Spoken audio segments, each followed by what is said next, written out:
আমি আপনাকে বলি, এটা স্বাভাবিক। বড় দল যেখানে থাকে সেখানে সব দলগুলো কিন্তু ওই বা একটু যদি আপনার সাউন্ডটা বাড়ানো যায়। জি।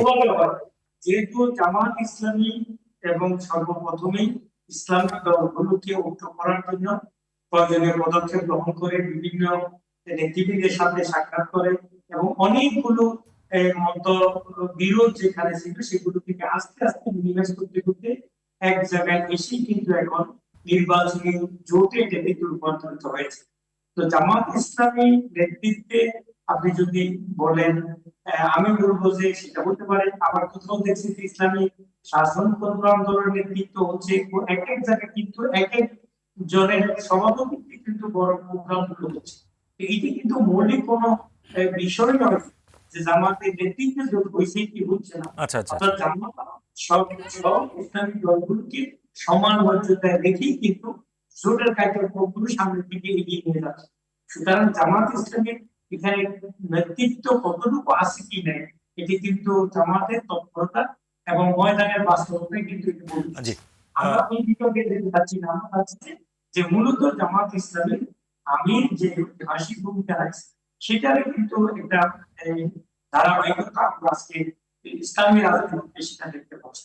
আমরা আশা করছি সমঝোতার রাজনীতি যেটা সেটাই হলো যে মূল রাজনীতি, মূল নেতৃত্বকে এটি কিন্তু মূল বিষয় না। যে সাধারণ আরেকটা বিষয়, এই যে আসন ছাড়ের বিষয় এসছে, মানে উনি বলেছেন যে কে কাকে আসন ছাড় দিবে, মানে মানে আপনারাও কি একই মনে করেন কিনা, মানে আসন মানে জামায়াত তুলনামূলক ওই দলগুলোর মধ্যে বড় দল হিসেবে মানে দিন শেষে জামায়াতই আসন ছাড়ের বিষয় নাকি জামাতও অন্য কারোর কাছে আসন ছাড় চাইবে, মানে বিষয়টা কিভাবে ঘটবে? আসন ছাড়ার প্রশ্নটা তো জামাত ইসলামীর কাছে সবচেয়ে বেশি ডিমান্ড। কারণ হলো জামাত ইসলামী প্রথম প্রায় 300 আসনে তাদের প্রার্থী তালিকা একটু চূড়ান্ত সাউন্ডটা করে বাড়াতে কিন্তু হবে। নির্বাচনের কার্যক্রম শুরু করেছে। তো সেই কার্যক্রমগুলো ধারাবাহিক পর্যায়ে গিয়ে যখন জোটগত ভাবে রাজনীতি বা ইলেকশন করার প্রশ্ন আসছে, ঠিক তখনই কিন্তু আসন ছাড়ার প্রশ্নটা আসছে।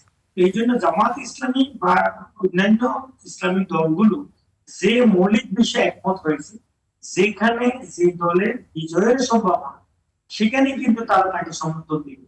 এই ধারাবাহিকতা কিন্তু প্রায় অনেক আসন কিন্তু চূড়ান্ত হয়ে আছে। আসলে এখন মৌলিক অল্প কিছু আসন নিয়ে মূল আলোচনা চলছে। আশা করছি এটা কোনো বড় ধরনের এই বিষয় হবে না এবং দ্রুত কেন্দ্রীয় নীতিবৃন্দ জি।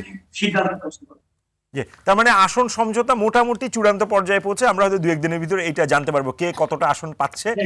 এক্স্যাক্টলি। নেবে।